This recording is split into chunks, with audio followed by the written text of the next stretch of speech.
The night Tehran realized the Islamic Republic had entered a new era was not marked by celebration.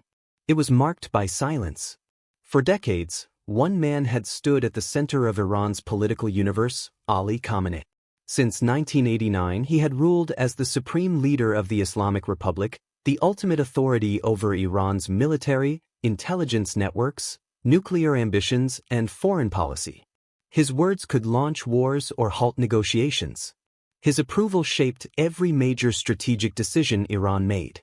But in the middle of a rapidly expanding regional war, the structure he built suddenly faced its most dangerous moment. Across Iran's leadership circles, one question dominated whispered conversations: who would control the state if the supreme authority disappeared during wartime? The answer emerged quickly, but not without controversy. Within days, Iran's powerful clerical council, the Assembly of Experts, moved to confirm a successor. Their choice shocked some observers but surprised few insiders. The new leader would be a man who had spent years operating quietly behind the scenes, cultivating influence among the country's most powerful military institution. That man was Mojtaba Khamenei. Unlike his father, Mojtaba had never held elected office. He had never delivered fiery speeches in parliament or governed a major city. Instead, his power had grown quietly within Iran's religious networks and inside the command corridors of the Islamic Revolutionary Guard Corps. For years, Western intelligence analysts believed Mojtaba had become a key bridge between Iran's clerical establishment and its military power structure. His rise suggested a deeper transformation within the Islamic Republic, the merging of clerical authority with the strategic ambitions of the Revolutionary Guards. And his appointment came at the worst possible moment for stability. The Middle East was already sliding toward a wider conflict. Iranian drones and missiles were striking targets across the region. Israel was carrying out retaliatory strikes deep inside Iranian territory. American forces were reinforcing bases across the Gulf. Now, as the war expanded, Iran had a new supreme leader, one whose leadership style and strategic thinking remained largely unknown to the outside world. In Tehran's corridors of power, the question was no longer simply who leads Iran. The question had become far more dangerous. How would the new leader choose to fight the war that was already underway? To understand what Mojtaba Khamenei's rise means for the war, it is necessary to understand the man himself. For years, he remained one of the most mysterious figures in Iranian politics. Unlike many Iranian leaders who built public careers through elections or high-profile clerical roles, Mojtaba operated almost entirely in the shadows. Yet within Iran's power structure, his influence steadily expanded. By the early 2000s, insiders already believed he had become a key advisor to his father, Ali Khamenei. His position allowed him to observe the machinery of power at the highest level, the strategic planning of the military, the management of Iran's proxy networks, and the delicate balancing act between clerics and the powerful security apparatus. But the most important relationship he cultivated was with the Islamic Revolutionary Guard Corps. The IRGC had grown into far more than a military force. It controlled major sectors of Iran's economy, managed foreign military operations, and directed powerful proxy groups across the Middle East. Its commanders oversaw missile programs, drone production, and covert intelligence activities stretching from Lebanon to Yemen. By building trust with these commanders, Mojtaba positioned himself within the most powerful institution in the country. Over time, analysts began to suspect that the real balance of power in Iran was quietly shifting. Instead of the clerical establishment dominating the military was beginning to shape the political future of the Islamic Republic. Mojtaba's rise symbolized that shift. To supporters inside Iran's security establishment, he represented continuity and stability. They saw him as someone who understood the strategic mindset of the Revolutionary Guards and would allow them to pursue aggressive policies without hesitation. But to critics, both inside Iran and abroad, his appointment raised troubling questions. The Islamic Republic had been founded after the Iranian Revolution of 1979 with a promise to reject dynastic rule. Power, the revolution's leaders insisted, would not pass from father to son like a monarchy. Yet now, decades later, that exact scenario appeared to be unfolding. For the first time in the history of the Islamic Republic, leadership had effectively passed within the same family. And it was happening at the very moment Iran stood at the center of a rapidly escalating regional war. By the time Mojtaba assumed power, the machinery of war was already moving at full speed. Across the Middle East, a network of conflicts was beginning to merge into one expanding confrontation. Iranian-backed groups were launching attacks across multiple fronts, while Israeli forces were carrying out increasingly bold strikes deep into Iranian territory. At the heart of this confrontation stood one of the most powerful non-state armies in the world, Hezbollah.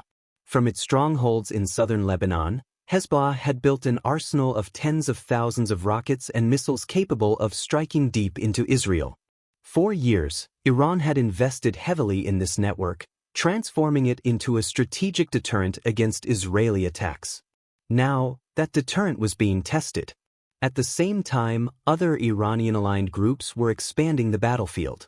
The Houthi movement in Yemen had begun targeting shipping routes and regional infrastructure. Militias in Iraq and Syria were striking American bases. Drone technology, cheap, expendable, and increasingly precise, was changing the economics of modern warfare. Iran's military planners had spent years preparing this strategy. Rather than relying on a single conventional army, they had built a decentralized network of allied forces capable of fighting across multiple countries simultaneously. This structure allowed Iran to pressure its enemies while avoiding direct large-scale war on its own territory. But the strategy also created a dangerous dynamic. Once these networks were activated, they could be difficult to control. With Mojtaba Khamenei now stepping into the role of supreme leader, he inherited not a peaceful nation but a battlefield already in motion. Missile launches, drone strikes, covert operations, and retaliatory attacks were occurring across the region. And every decision he made, whether to escalate, negotiate, or retaliate, would ripple across this entire network of conflicts. In modern warfare, leadership transitions rarely happen at calm moments. In Iran's case, the transition happened in the middle of a storm. For Mojtaba Khamenei, the war presents a strategic dilemma that will define his leadership from the very beginning. The Islamic Republic faces two competing pressures. The first comes from Iran's hardline factions, particularly within the Islamic Revolutionary Guard Corps. These groups believe the current conflict represents a historic opportunity to challenge Israel and weaken American influence in the region. They argue that Iran's expanding missile arsenal and drone technology have created new leverage that did not exist in previous decades. From their perspective, retreat or compromise would signal weakness. Iran's economy has been strained for years by sanctions and internal instability. Prolonged war could deepen those problems, placing enormous pressure on the government and potentially triggering unrest inside the country. Balancing these forces will be Mojtaba's first real test as supreme leader. If he chooses escalation, the conflict could spread even further, drawing in more regional actors and possibly direct confrontations between Iran and Israel. The risk of a broader Middle Eastern war would grow dramatically. If he seeks restraint or negotiation, however, he could face resistance from the very security forces that helped secure his rise to power. This tension reflects a deeper truth about Iran's political system. While the supreme leader holds ultimate authority on paper, real power often depends on maintaining the support of powerful institutions within the state, especially the Revolutionary Guards. For Mojtaba Khamenei, the challenge is therefore not just about fighting a war. It is about controlling the forces that shape it. And in a region already standing on the edge of wider conflict, the decisions made in Tehran's leadership circles may determine whether the war remains contained or grows into something far larger. Mojtaba Khamenei's rise did not happen in a vacuum. Across the Middle East, every neighboring power was watching closely, calculating the implications of a new supreme leader who commands the most potent military network in the region. In Iraq, Iranian-backed militias had already begun consolidating positions near American bases. The sudden leadership transition in Tehran emboldened these groups. Commanders interpreted it as a signal that Tehran would tolerate, or even encourage, bold strikes against U.S. interests. Intelligence analysts noted a marked uptick in weapons transfers along key smuggling corridors connecting Iran to southern Iraq and Syria. Meanwhile, in Lebanon, Hezbollah was not just observing but recalibrating its own strategy. Its leadership understood the significance of Mojtaba's appointment. The new supreme leader was someone who had spent years building trust within the IRGC, and trust, in this case, translated to operational autonomy. The decades-long investment in missile stockpiles, drone development, and subterranean networks would likely continue unimpeded. For Israel, this signaled a stark reality. Retaliation against Iranian proxies would no longer be a tactical skirmish. It would escalate into strategic confrontation. Even in Yemen, the Houthis intensified attacks on maritime traffic through the Strait of Hormuz. Iranian support, financial and logistical, now appeared more assured under Mojtaba's leadership. The world watched the choke point, a critical artery for global oil trade, with increasing unease, knowing that a misstep could spiral into an economic crisis beyond the battlefield. Each of these theaters was interconnected. A missile fired from southern Lebanon could trigger Israeli airstrikes in Syria, which in turn might prompt Iranian drone launches against regional oil installations. The domino effect was accelerating. The new supreme leader, young by comparison to his father, had inherited not just authority but a volatile network of allies, enemies, and potential flashpoints. For Mojtaba, every decision carried the weight of a regional chessboard, where miscalculations could ignite multiple wars simultaneously. Iran was no longer facing a single enemy or single battlefield. It was grappling with the entire Middle East in turmoil. And at the center of that storm sat a leader untested in public, but whose fingerprints were already all over the machinery of war. One of the defining features of the current war is the role of drones, a modern equalizer in asymmetric warfare. Iran's investment in small, inexpensive, yet strategically disruptive drones has altered the calculus of the region. Under Mojtaba's oversight within the IRGC, production of unmanned aerial vehicles accelerated dramatically.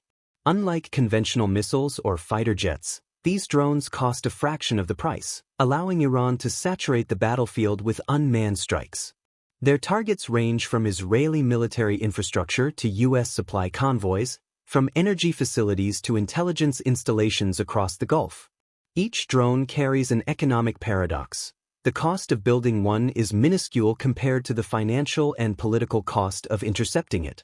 For Israel and the United States, deploying advanced air defenses to neutralize a drone, whether through interceptor missiles or electronic countermeasures, costs exponentially more than the drone itself. This economic asymmetry favors Iran, especially under the command of a supreme leader who understands the strategic value of low-cost, high-impact technologies. The psychological impact is also profound. Israel, long accustomed to near-total air superiority, now faces a persistent, invisible threat. The drones are not just weapons, they are tools of strategic intimidation, demonstrating that Iran can exert influence far from its borders without risking conventional warfare losses. Mojtaba's appointment reinforces this strategy, signaling that Iran intends to leverage asymmetric capabilities aggressively. Even more dangerous is the decentralization of drone operations. Regional proxy groups, trained and supplied by Iran, operate semi-autonomously. These networks make it difficult for Israel or U.S. forces to completely neutralize the threat, creating a constant tension in which any miscalculation could escalate the conflict dramatically. The new supreme leader inherits a military environment where every drone, every missile, and every proxy strike is a potential lever in both regional dominance and global power projection. His decisions, though appearing tactical, carry strategic weight capable of shaping the Middle East for decades. While external conflict dominates headlines, Mojtaba Khamenei's greatest challenges may lie within Iran itself. The Islamic Republic, already strained by decades of economic sanctions, domestic unrest, and factional rivalries, is entering a period of unprecedented internal scrutiny. Within Tehran, hardliners and pragmatic technocrats alike are evaluating the new supreme leader. Hardliners, aligned with the Revolutionary Guards, expect aggressive wartime policies, seeing the ongoing conflict as a test of ideological fidelity. Public perception also matters. Rumors about Mojtaba's health, and skepticism over the father-to-son succession fuel unrest among younger generations. Protests in Tehran and other urban centers, though quickly suppressed, reflect a growing sense of disconnection between the state and its citizens. The supreme leader must navigate these internal pressures carefully. A misstep could fracture domestic unity at a moment when cohesion is most critical. Moreover, the IRGC's dominance in the political and economic spheres complicates governance. While Mojtaba may nominally hold supreme authority, real power is increasingly distributed among military elites who control not only armed forces but major industrial and technological sectors. For observers around the world, one truth is evident: the rise of Iran's new supreme leader is far more than a domestic succession story. It is a pivotal moment in a conflict that already spans nations, oceans, and technological frontiers. The decisions made in Tehran will echo across the Middle East and beyond, shaping the future of regional stability, the balance of power, and the very nature of modern warfare.